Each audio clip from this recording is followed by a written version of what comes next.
ქუთაისში სოფლის მეურნეობის სამინისტროს საინფორმაციო საკონსულტაციო ცენტრის წარმომადგენლებისათვის 5-დღიანი ტრენინგი მიმდინარეობს.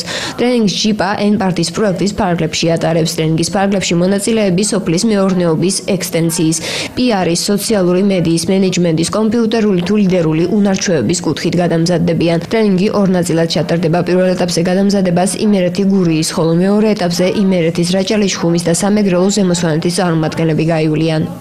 აღნიშნული ტრენინგები ტარდება სოფლის მეურნეობის სამინისტროს საინფორმაციო საკონსულტაციო ცენტრების წარმომადგენლებისთვის და ამ ტრენინგებს ახორციელებს საქართველოს საზოგადოებრივ საქმეთა ინსტიტუტი ჯიპა და უკვე თამამად შემიძლია ვთქვა, რომ წარმატებით დასრულდა სამცხე-ჯავახეთში და ქვემო ქართლში.